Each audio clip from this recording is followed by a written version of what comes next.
Hello. Welcome to the Black Mass.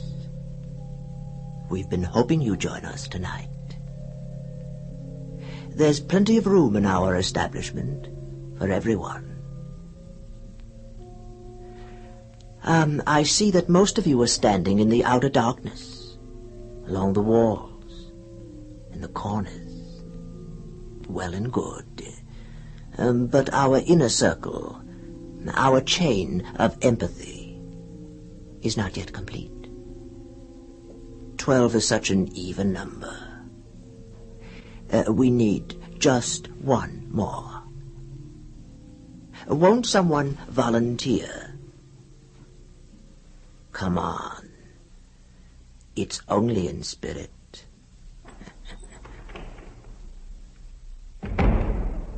Ah, yes. You'll do nicely. Right here, on my left. Now, we're all set. Tonight, a story about a cathedral. A very old cathedral. Haunted, of course, but in a very special way. Here is Walter de la Mare's account of All Hallows.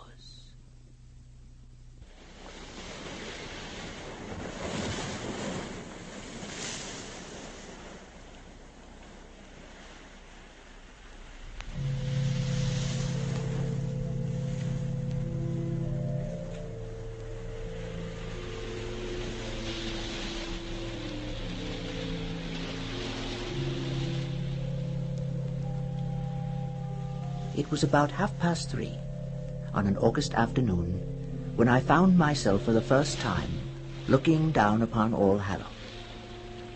And at glimpse of it, fatigue and vexation passed away. I stood at gaze, as the old phrase goes, like the 2 children of Israel sent in to spy out the promised land. How often the imagined transcends the real. Not so All Hallows. Having at last reached the end of my journey, flies, dust, heat, wind, having at last come limping out upon the green sea bluff beneath which lay its walls, I confess, the actuality excelled my feeble dreams of it. What most astonished me, perhaps, was the sense not so much of its age, its austerity, or even its solitude, but its air of abandonment. It lay couched there as if in hiding in its narrow sea bay. No other roof, not even a chimney was in sight. Only the dark blue arch of the sky, the narrow snow line of the ebbing tide, and that gaunt coast, fading away into a haze of a west over which were already gathering the veils of sunset. At this moment of the afternoon, the great church almost cheated one into the belief that it was possessed of a life of its own. It lay like some half-fossilized monster that might at any moment stir and waken.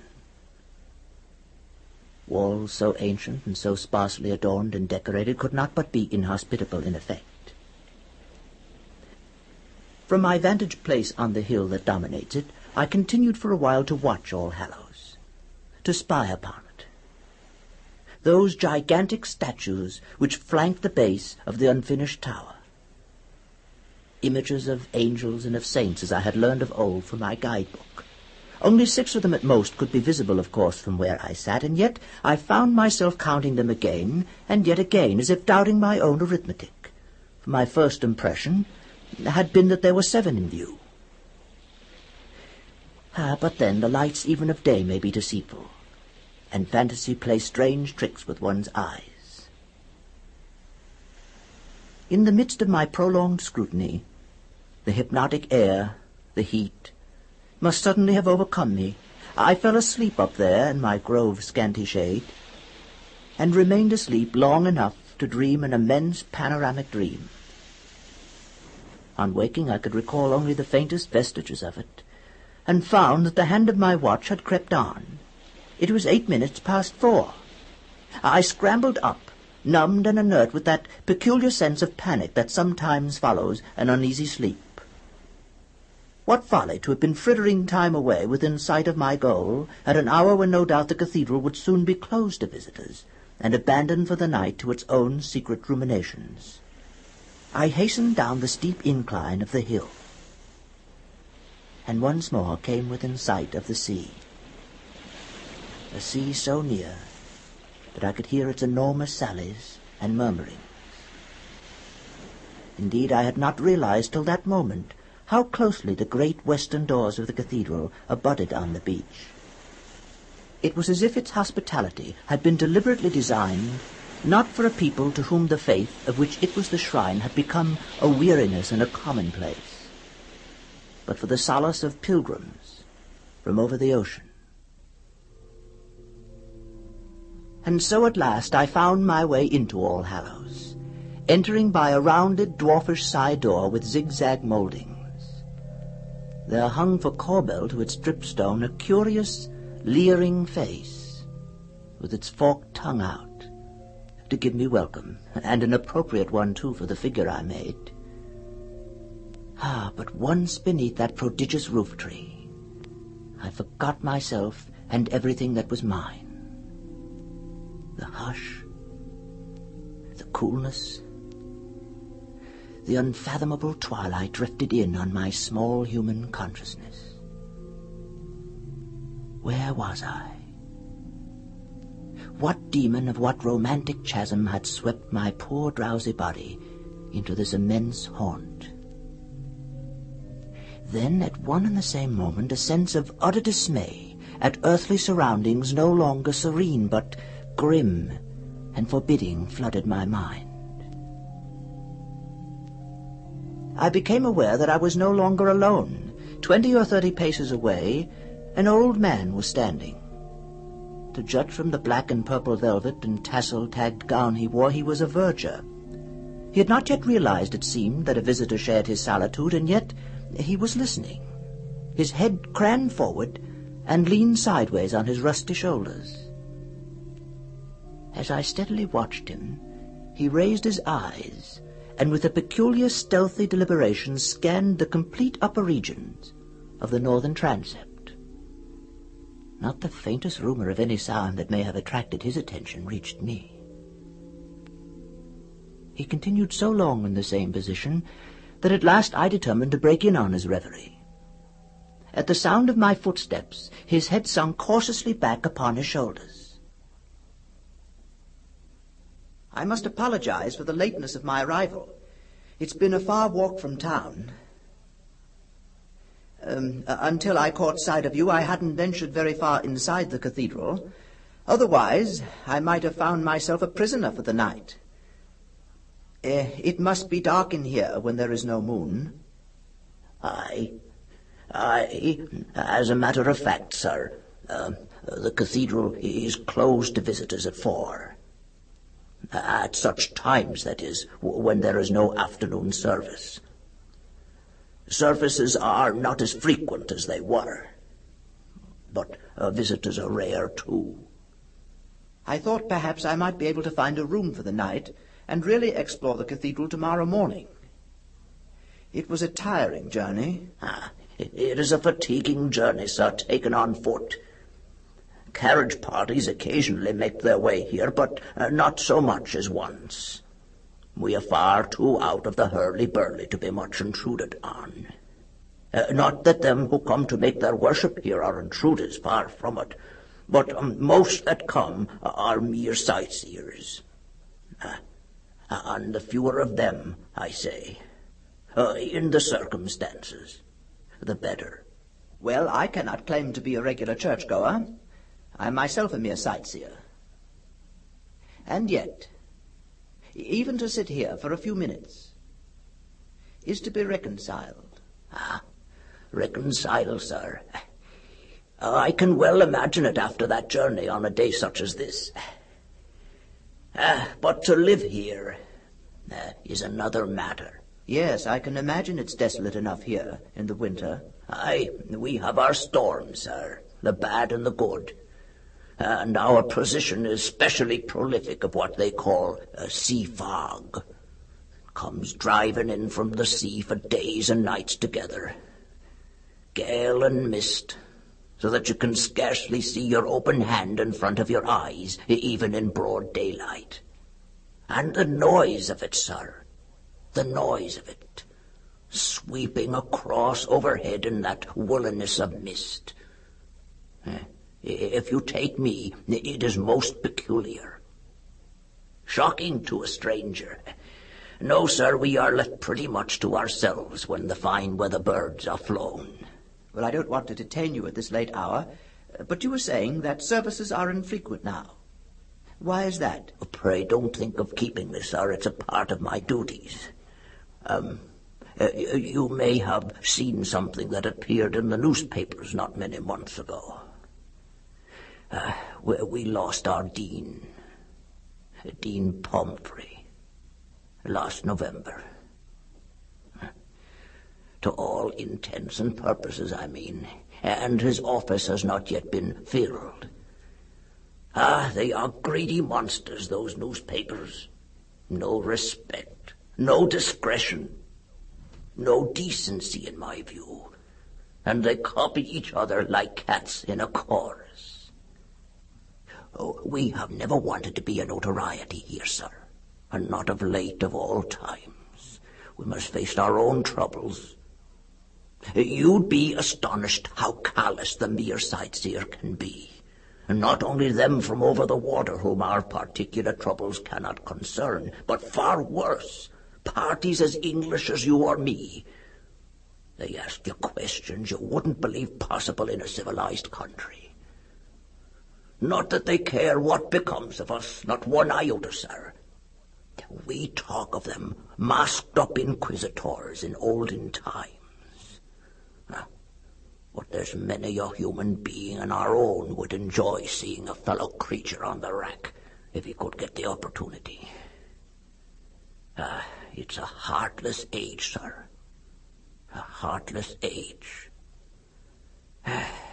But would you care to see any particular part of the building? The light is smalling, but still, if we keep to the ground level, there'll be a few minutes to spare. And we shall not be interrupted if we go quietly on our way. For a moment the reverend eluded me. I could only thank him for the suggestion, and once more beg him not to put himself to any inconvenience. He led me off gently down the aisle, once more coming to a standstill beneath the roof of the tower. I had no personal acquaintance with Dr. Pumphrey, but I had read of his illness in the newspapers. Isn't he the author of The Church and the Folk? If so, he must have been an exceedingly learned and delightful man. Aye, sir, aye. You may well say it. A saint if ever there was one. But it's worse than illness, sir. It's oblivion. Our dean, sir, was a man who was all things to all men. No pride of place, no vauntingness, none of that apron and garter high and mightiness whatsoever, sir. And then that. And to come on us without warning. Or at least without warning that could be taken as such. I followed his eyes into the darkening stony spaces above us. A light like tarnished silver lay over the soundless vaultings. Nothing moved up there.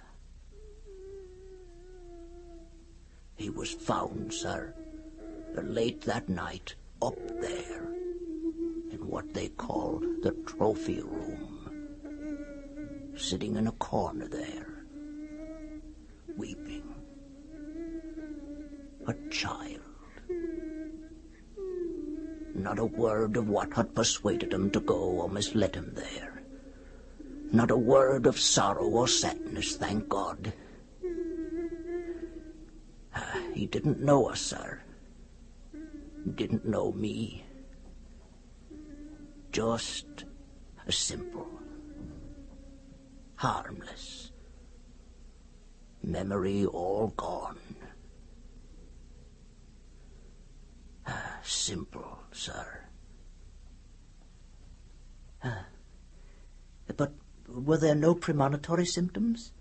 Now, had he been failing for long? If you will just follow me, there's a little place where I make my ablutions that might be of service, sir. We would converse there in better comfort. He turned and led the way with surprising celerity, and came to a pause outside a nail-studded door. He opened it with a huge key, and admitted me to a recess under the central tower. We mounted a spiral stone staircase, and passed along a corridor hardly more than 2 feet wide, and so dark that now and again I thrust out my fingertips in search of his black velveted gown to make sure of my guide. This corridor at length conducted us into a little room, whose only illumination, I gathered, was that of the ebbing dusk from within the cathedral. The old man, with trembling rheumatic fingers, lit a candle, and thrusting its stick into the middle of an old oak table, pushed open yet another thick oaken door. You will find a basin and a towel in there, sir, if you will be so kind. I entered. A print of the crucifixion was tin-tacked to the panelled wall, and beneath it stood a tin basin and a jug on a stand. Never was water sweeter. I laved my face and hands, and drank deep, my throat like a parched river course after a drought. When I returned, the old man was standing motionless before the spike-barred grille of the window, peering out and down. You asked me, sir, was there anything that had occurred previous that would explain what I've been telling you? Aye, they meet and they meet. They have now one expert, now another down from London, and even from the continent. And I don't say they are not knowledgeable gentlemen either, nor a pride to their profession. But why not tell all? Why keep back the very secret of what we know? That's what I am asking. And what's the answer? Why, simply that they don't want to believe what runs counter to their hopes and wishes and credibilities and comfort in this world. That's what they keep out of sight as long as decency permits. But what is wrong here? Wrong, sir. Take mere situation. As far as my knowledge tells me, there is no sacred edifice in the whole kingdom, of a piece, that is, with All Hallows, not only in mere size and age, but what I might call sanctity and tradition, that is so open, I mean, sir, to attack of this peculiar and terrifying nature. Terrifying? Terrifying, sir. Though I hold fast to what wits my Maker has bestowed upon me. Where else, may I ask, would you expect the powers of darkness to congregate in open besiegement than in this narrow valley? As we stand now, we are above a mile from traces of the nearest human habitation, them merely the relics of a burnt-out old farmstead. I warrant that if, and which God forbid, you had been shut up here during the coming night, and it was a near thing what you weren't, I warrant you might have shouted yourself dumb out of the nearest window, if window you could reach, and not a human soul to heed or help you. Well, I hope I should not have disgraced my nerves to such an extreme as that. As a small boy, one of my particular fancies was to spend a night in a pulpit. There's a cushion, you know. But I take it, sir, if you had ventured to give out a text up there in the dark hours, your jocular young mind would not have been prepared for any kind of a congregation. You mean that the place is haunted? I mean, sir, that there are devilish agencies at work here. Don't, I entreat you, dismiss what I'm saying as the wanderings of a foolish old man. I have heard them with these ears. I have seen them with these eyes. Though whether they have any positive substance, sir, is beyond my small knowledge to declare. devils are creatures made by God, and that for vengeance. Why, I ask, does every expert that comes here leave in haste and in dismay? They go off with their tails between their legs. They see, they grope in, but they don't believe. They invent reasons, and they hasten to leave us. Why? Why, because the experience is beyond their knowledge, sir. But surely every old building is bound in time to show symptoms of decay. Why should you suppose mere wear and tear should be caused by any other agency, then? No, sir. I must apologize. I'm a poor mouth at explanations, sir. Decay, stress, strain, settling, dissolution. I have heard those words bandied from lip to lip like a game at cup and ball. They fill me with nausea. Why, I am not speaking of dissolution, sir, but of repairs, restorations, not decay, strengthening, not a corroding loss, an awful progress. I could show you places where stones, lately as rotten as pumice and as fretted as a sponge, have been replaced by others fresh quarried, and nothing of their kind within 20 miles. There are spots where massive blocks, a yard or more square, have been pushed into place by sheer force. All Hallows is safer at this moment than it has been for 300 years. But if you ask me for what purposes such doings are afoot, I have no answer. None.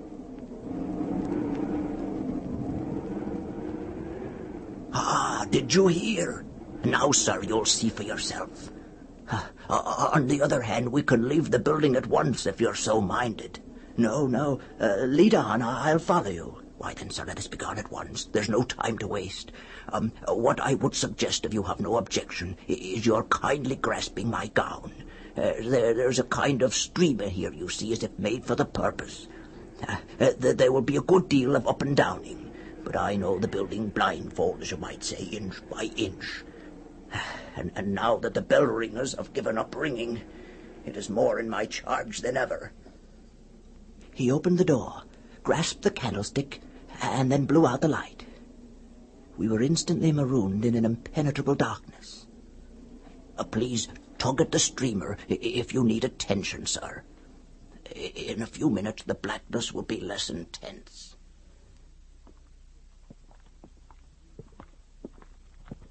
I have endured too often the nightmare of being lost and abandoned in the stony bowels of some strange and prodigious building to take such an adventure lightly.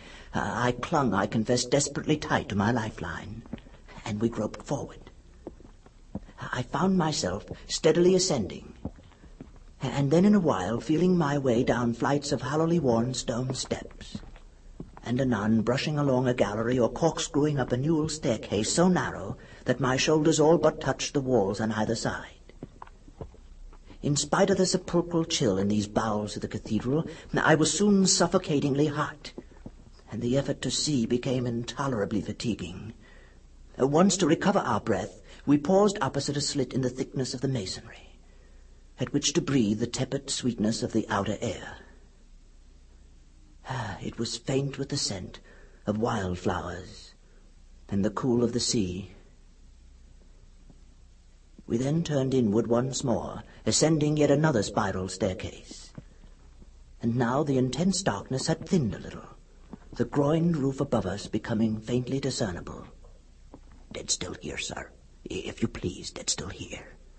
There's a drop of some 60 or 70 feet a few paces on.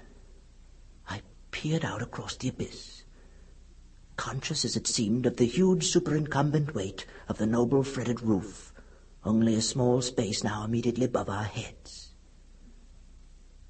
How long we stayed in this position I cannot say, but minutes sometimes seem like hours. And then, without the slightest warning, I became aware of a peculiar and incessant vibration. It is impossible to give a name to it. It suggested the remote whirring of an enormous millstone, or that, though without definite pulsation, of revolving wings, or even the spinning of an immense top. Do you see that, sir? I gazed and gazed, and saw nothing. Indeed, even in what I had seemed to hear, I might have been deceived. No time was given me to make sure. The old man had hastily withdrawn me into the opening of the wall through which we had issued, and we made no pause in our retreat until we had come again to the narrow slit of window, and could refresh ourselves with a less stagnant air. We stood here, resting a while. Well, sir. Do you ever pass along here alone? Oh, yes, sir. Yes, sir. I make it a habit to be the last to leave, and often the first to come. But I'm usually gone by this hour. It is so difficult to be sure of oneself. Have you ever actually encountered anything? Near at hand, I mean? I keep a sharp lookout, sir. Maybe they don't think me of enough importance to molest. But have you encountered anything? Have you? Well, yes, sir. And in this very gallery. They nearly had me, sir.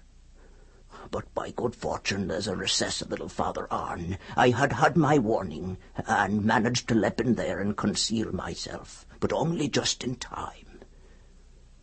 Indeed, sir, I confess, I was in such a condition of terror and horror. I turned my back. You mean you heard, but you didn't look? And something came? Yes, sir. I seemed to be reduced to no bigger than a child, huddled up there in that corner. There was a sound, like clanging metal. It drew near at a furious speed, then past me, making a filthy gust of wind. For some instants I couldn't breathe. The air was gone. And no other sound? No other, sir. Except out of the distance a noise, like the sounding of a stupendous kind of gibberish, a calling, or so it seemed. No human sound.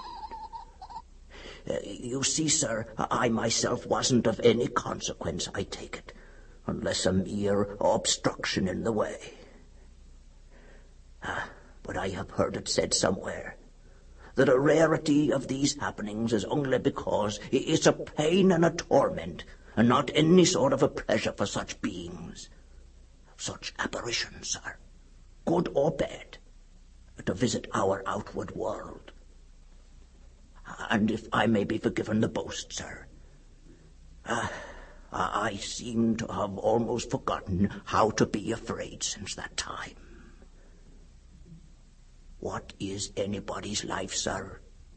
Come past the gaiety of youth, but marking time.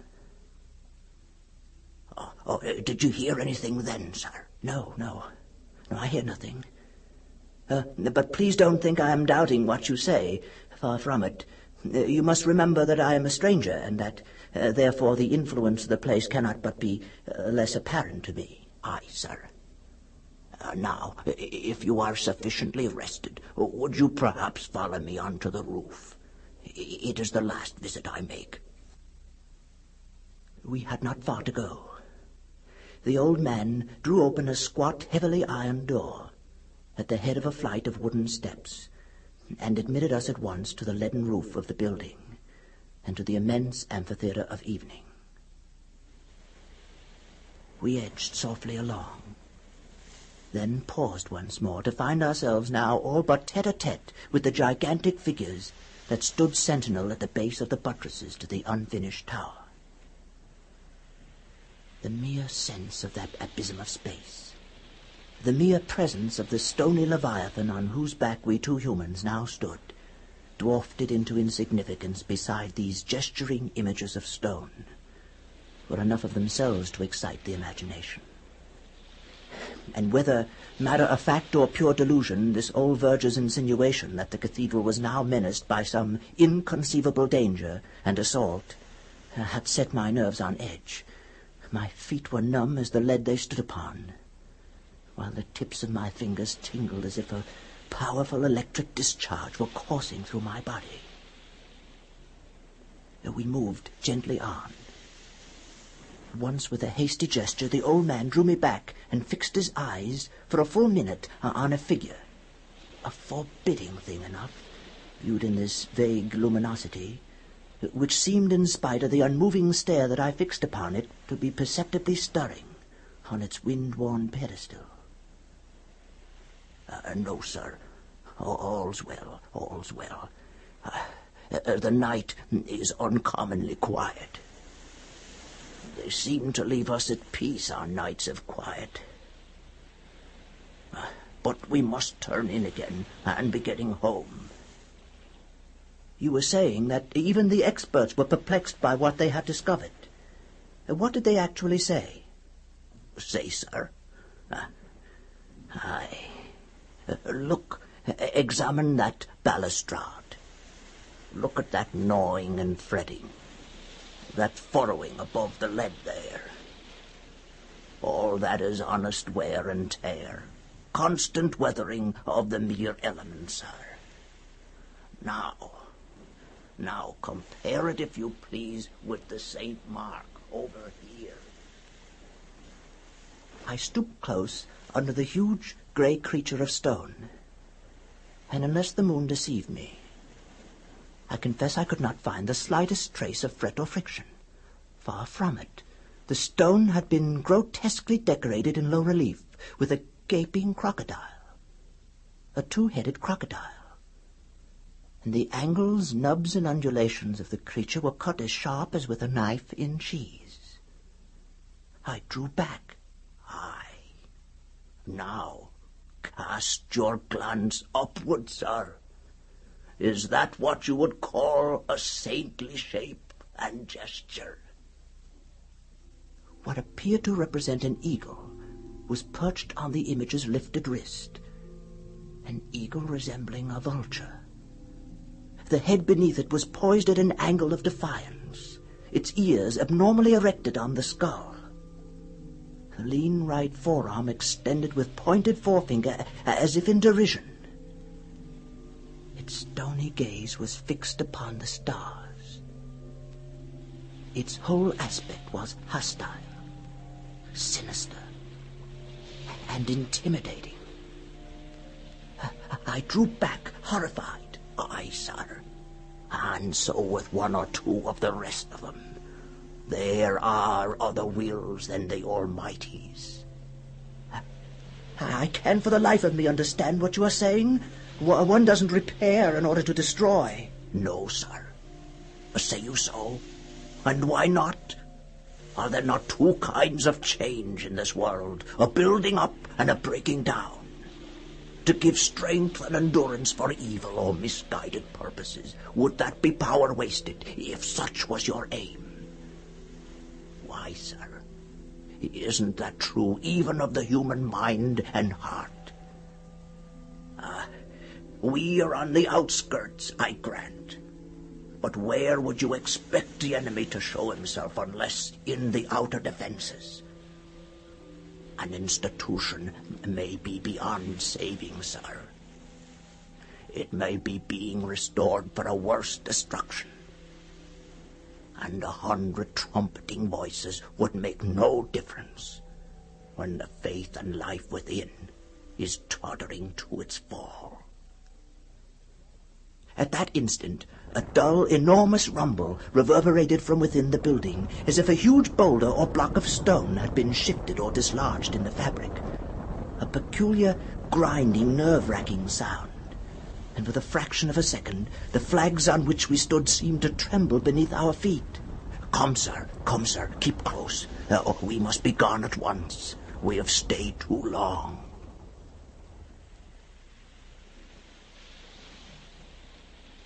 We emerged into the night at last without mishap. The little western door, above which the grinning head had welcomed me on my arrival, admitted us to terra firma again, and we made our way up a deep sandy bank.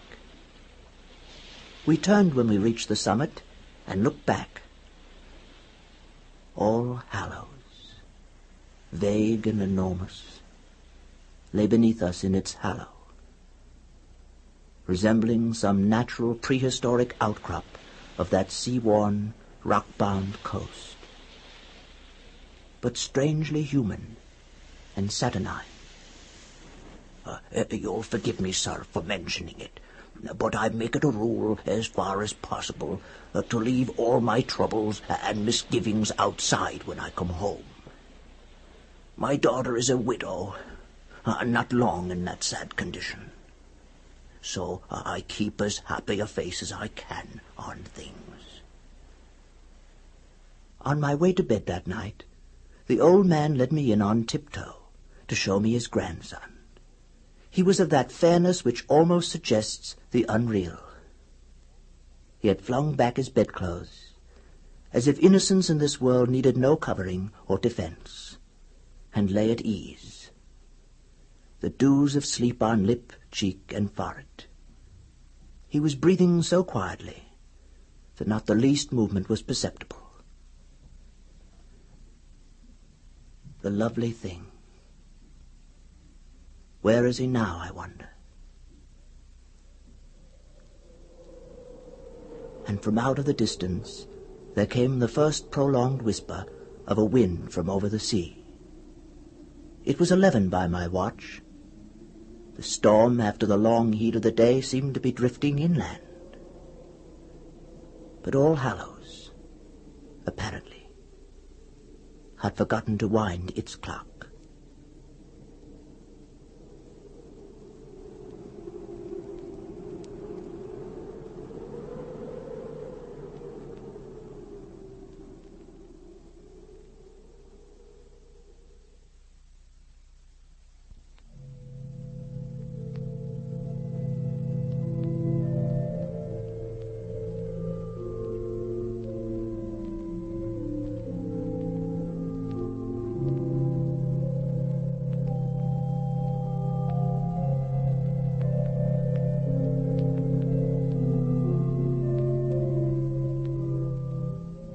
Incidentally, how is the stonework doing in your house these days? If you need any repairs, won't you drop us a line? We'll send someone right over. But now it's time to break up our little gathering for this evening. We'll meet again real soon. We're preparing a real thrill for you next time with H.P. Lovecraft's story about the rats in the walls. Another adventure with interior redecoration. Join us. Bring a friend. Good night.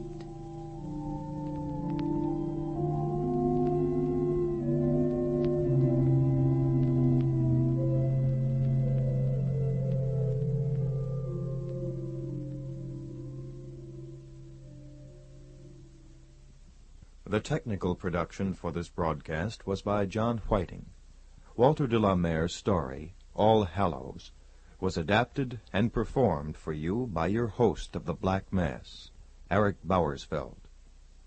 This series was conceived by Jack Nessel and recorded October of 1963 in the studios of KPFA in Berkeley.